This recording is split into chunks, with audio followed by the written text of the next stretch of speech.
Welcome to this special social media playoff edition of NBC9 Overtime presented by Hyundai of El Paso. Bo Bagley, Andy Morgan, Ed Stansbury, and the coach Rick Hernandez. Yep, this is special. We're going to preview all the playoff games because we have a ton of them. From the Permian Basin to all over El Paso, even up in the land of enchantment. But guys, some exciting games going on, especially for our game of the week. Del Valle and Chapin, a rematch of last year. As a matter of fact, Del Valle and Chapin have met 3 times in the last 4 years in the playoffs. Let's talk about 2016 because it came down to a goal line stand. The Chapin Huskies stopped Del Valle on the goal line. Remember, Del Valle jumped out to an early lead. Chapin came back to score, take the lead, and then Chapin stopped them on the goal line to win this game 17-14. So I'd say Chapin's got a little bit of a bullseye on their back, especially with Del Valle hosting this one. Now let's talk about those Del Valle Conquistadors because they come into this game now 9-1, Chapin 8-2. Coach Bringer, talk about Del Valle and what they've done this season. Well, you know that what's interesting is that this playoff game has almost become a rivalry, and that doesn't happen very often because Chapin and Del Valle are no strangers. The thing about Del Valle is that, you know, they can flex the muscle of defense. Defense is what's going to win your playoff games. They've got a good, solid defense, and the history of Del Valle and Coach Perales has always been that in the playoff games. Absolutely. Del Valle, Raymond Montez this year, we have video of the Del Valle Conquistadors in 2017. Raymond Montez has 2,100 yards passing, 700 yards rushing. Guys, your thoughts? Raymond Montez is kind of the full package right now. He is. He's come from, with experience as a freshman, and he's progressed every year. And he's among one of the top quarterbacks in the city as a junior. Yeah, no doubt about that. And I feel like he has really progressed each and every year, hasn't he? I mean, you saw him play a little bit as a freshman, saw him play as a sophomore, and then even this year, each and every game, I think we've seen him get better. Well, you look at him, he has a great coach in Jesse Perales. He has his brother who's doing well at Colorado to call and mentor him. Some of the throws I've seen him do, some of his reads, they're Division I caliber, and to have that at the high school level, you see why he's playing the way he is. And then you guys, you look at the Huskies, though. Now you can start looking at Chapin. And, they've got playoff experience. They've got a very experienced coaching staff. They know how to prepare their kids. They're balanced on both sides of the ball. So the Huskies are going to flex a big muscle on that playoff game also. I think, Ed, you and I have talked about this Chapin team a lot. Lots of bright spots, but it always just comes down to what Chapin team are you going to see? Are you going to see the Chapin team that came out and played against Austin, or are you going to see, a Chapin team that you saw last year against Del Valle and won a playoff game? Yeah, and after the loss they had for the district title against Andrews, the key for Chapin is going to be how fast can they get started. They don't play well from behind. Look, Anthony Baird has established himself as one of the top passers in the city. He needs to get started fast. He needs to get started quick. They need to put points on the board. That's going to give them their best chance to win. And on a positive note, Chapin is no stranger to playoffs. And the coaches know how to prepare. And one thing about the playoffs, it's not just X's and O's anymore. You're talking about the psyche. Now you're talking about the emotions. You're talking about preparing them mentally so that they can come up and play the game, not just physically, but mentally. And once again, that game's going to be 7 p.m. Friday night at Conquest Stadium at Del Valle High School. It's going to be a great one. Once again, that's our NBC9 Overtime Game of the Week presented by Hyundai of El Paso. Guys, some more games to go. Let's head out to Matador Stadium. The Parkland Matadors hosting the Burgess Mustangs. Coach Bringer, Deion Hankins. This is the playoffs now. Does Parkland need Deion Hankins to win in the playoffs? Oh, do they ever? Yes. This is the reason for the off season. This is why you play the season. And, the Deion has to be on his top game right now because everybody knows if you're going to stop Parkland, you're going to stop Hankins. One thing that I was thinking, they've held him out, and I think it's allowed other guys to really develop. Is that right? Would you say? I mean, you got guys that have kind of really come on the scene. Daquan Henderson, AJ Briggs has thrown the ball a lot better this year. All that has done is created depth within the team. And look, district was district, Texas playoffs. You can't have games where you're putting one half together or a quarter together. You got to come out and play 4 quarters, lay everything on the line. That's how you win in Texas playoffs. And remember, Burgess did that against Chapin, really held Chapin down to the wire there. That's going to be 7 p.m. Friday night at Matador Stadium. Parkland Matadors hosting the Burgess Mustangs. Hey, let's head out 7:30 Friday night at the SAC. The East Lake Falcons hosting the Jefferson Silver Foxes. Coach, Jefferson in the playoffs got to be the best story of the season. Wow, those Foxes are on fire. Foxes. They're excited. The X's are rallying together, and rightfully so. They have had an excellent, and you look at the playoff picture toward the end, Jefferson are the ones that won when it counted. And so they deserve to be there.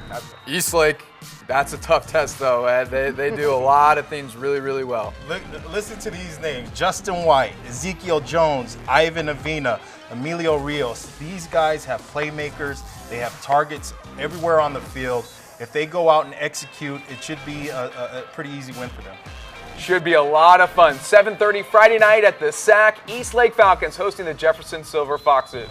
Well, once again, I just said it almost 20 years ago, 1997, Jefferson made the playoffs. They have not made the playoffs since until this season. An exciting story. Let's head out to News Channel 9's Amanda Guillen has a fun little story about those Jefferson Silver Foxes. Amanda.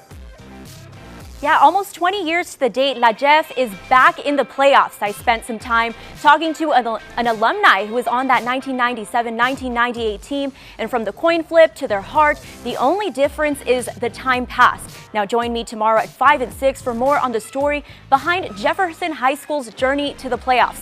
Also, don't forget to join in on the playoff conversation by using our hashtag NBC9OT for your chance to be featured on our last Social Sideline segment of the year. And remember, that all happens tomorrow at 10:15 on the Borderlands' most watched high school football wrap-up show, NBC9 Overtime. That does it for me. Bo, back to you. And you know, fellas, I got to say, Coach Rene Aguilar, he's the athletic director right now of Clint. He was the head football coach there, did an awesome job. He has always done so. Just in case people forgot, he was a football coach. He was a great one. Now he's an AD now. And now Tony Martinez is the head coach now. A new stadium, a new head coach, new attitude, and Jeff is in the playoffs.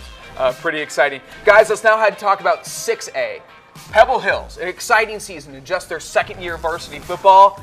And now they get the San Angelo Central Bobcats. Talk about Central 10-0, top 10 in the state. This is a tough matchup, Coach. Reminds me, I was back at Irvin, Coach Shaw. We had just won district. We're going in to play Permian. That's when the mojo, when you saw the Friday Night Lights movie being made and so forth. And it's kind of like we're all excited and we walk in to the mojo happening of, oh my gosh, what did we get ourselves into? And Central is playing so well that they got a bit of a mojo right now the last couple years. We'll get to Permian in just a moment, but how about Midland Lee and El Dorado? That's going to be 4:30 Friday at the SAC. Yeah, and El Dorado, of course, had a tough start to the season, Ed, it seemed like, but they ended up finishing 7-3. They got a big win over Pebble Hills last week, 49-44. I know everyone wants to talk about Cedarius Barfield, and for good reason, but just like a lot of other teams in the Borderland, it's more than just the quarterback that's getting it done for these guys. Yeah, and the entire team, and Coach Torres will say the same thing. They've picked up so much momentum. I think they have the most momentum going into playoffs in 6A than any other school in the city. And with Cedarius there, he's the X factor. If they all put it together, it's going to give them a chance. No telling. And big that they get to host this game. Yeah. It's huge. Remember, Midland Lee beat El Dorado earlier this season. Always hard to beat a team twice in 1 year. Hey, 6 p.m. Friday at Ratliff Stadium, the Permian Panthers hosting the Coronado T-Birds. That's right, Coronado earned the 4th and final playoff spot in 6A with this win over Franklin at the Sun Bowl. Coach, talk about Permian, Coronado, but what Coronado has done, I thought they played well in 7-on-7 this summer, kind of followed through with that in this season. I was talking to Coach Anderson earlier this week, and playoffs is about, a little bit of luck, the right things happening at the right time, and your team peaking and gelling at the right time. And that describes Coronado, the T-Birds right now. All of the factors have come together, and they do have a good team. We've always been saying they're just somewhat, a little bit far from this. They just lack this. But now they're playing as a team. It's going to be interesting and good for the T-Birds for making the playoffs. Absolutely. And once again, Permian 8-1 coming off a 42-7 win over their rivals Lee, the Lee Rebels, last weekend. Well, guys, an exciting weekend coming up. Also, remember, we got playoffs on Friday, but also this Greater El Paso Senior Showcase, the draft, coming up on Sunday. Guys, talk about the draft. 26th year. What does this mean for local high school football players? Well, this has become an El Paso high school football event. The kids playing now, have grown up with it. 26 years, these kids, they were born, and it becomes a tradition. Not only is football, but it has all the other tangibles, band and cheerleader and choir and ROTC and the trainers. So it's an El Paso grassroots event that everybody comes together, the administrators, the school districts, superintendents, the media. It's a great event, and it provides scholarships. We're just excited, and this is Showtime All-Star of the Year. And over $500,000 worth in scholarships awarded to local athletes. That's huge. Yeah. So for the draft itself, the way it's going to work, the 92 players have been notified to attend the draft. We'll have them there. We're going to have a spectacular event. We'll have drumline, music, cheerleaders, mascots, all dancing around. The draft will consist of 5 rounds. The first round will be 20 picks, and then 18 picks from 2 to 8. Commissioner Leeser with Hyundai of El Paso will be there calling out names along with Rick, myself, and other coaches around the city. So it's going to be an exciting day. And what, real quick, it's going to be interesting because people now understand the dynamics of the game has changed. There's no more East and West. You could have players from the same school playing against each other. And for the first time, you could have somebody from Fabens High School side by side from somebody from Franklin High School. Yeah. So it's going to be, the talent is on the field. We feel there's more equitable chance because instead of the talent being loaded on one side, it's nothing but excitement. People around town are just going crazy. Absolutely. No more East and West. Ed, what are the team names? We're going with Blue Thunder, all right, and Red Storm. Yeah, all right. Not 2 vote getters. Red Storm, Blue Thunder. Awesome. Can't wait for that. All right. Also happening this week, a News Channel 9 investigation into helmet safety here in the Borderland. For the last 3 months, we have scoured every football helmet in the Borderland to see if your kids are as protected as they should be. Every year, researchers at Virginia Tech put football helmets to the test. They put the helmets through a series of impact tests to determine what it's like to get hit and what the helmets do to lower concussion risk. They've come up with a ranking system, 5 stars being the best and the most likely to prevent a concussion. 1 star, not offering much. The findings are changing the game. One of the interesting findings was that cost is not related to performance. Some of the most expensive helmets were the worst performing. Some of the least expensive helmets were the best performing. So I took those Virginia Tech rankings and went through every one of our local high schools to see what the helmets you kids are using and what the research found about those brands and models. Defenseless, a News Channel 9 investigation will air Sunday after Sunday Night Football. I'm looking forward to that. That's going to be a lot of fun. And you scoured every single helmet. Lots of paperwork on this one, that's for sure. Looking forward to that once again Sunday night after the game. Well, with some more playoff games before we end the show right here. We have Rio Rancho at Las Cruces, the defending New Mexico State champs, 6A Rio Rancho Rams at Las Cruces High, 7 p.m. Friday night at the Field of Dreams. Rematch of last year's state championship with Las Cruces too. With Rio Rancho won. So Rio Rancho now got the bullseye on their back. Here comes Las Cruces. Exactly. Also, we want to go to 4A, 6 p.m. Friday in Pecos. Clint will take on Leveland. 7 p.m. Friday night in Midland. Pampa will take on Fabens. And then 5:30 Friday night at Andrews High School, the Anthony Wildcats will take on Stanford. Coach, if we get to 4A, Clint, Fabens, also Mountain View taking on Lubbock Estacado. Your thoughts at Clint, Fabens' shot to get to the area round? I like Clint's odds. Clint is a solid team. They have playoff experience. Coach Martinez is excellent. Again, remember, playoffs is just not X's and O's anymore. It's preparing them mentally.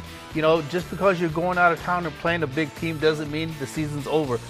Coach Martinez, he's very good at that. Clint has a solid team, so I really feel good about Clint this year. All right. Guys, your thoughts now getting into the playoffs. Ed, your thoughts, what are you looking forward to? Look, as a player, when you're entering the playoffs, if you're going up and you're scared of your opponent, stay on the bus. It's, don't even get on. Good. You gotta lay it all on the line. Pebble Hills, there's nothing to lose. Go out there and give every effort you've got. You never know what's going to happen. That's why the game is played. Every year we talk about whether or not, teams from El Paso can advance in the playoffs. Well, the time is now. And now 2 of those 6A teams especially get home games. That hasn't happened in years. Exactly. So that's really exciting. All right, well, that does it for this special edition, the playoff preview of NBC9 Overtime presented by Hyundai of El Paso. Thanks for tuning in. We'll see you Friday night at 10:15.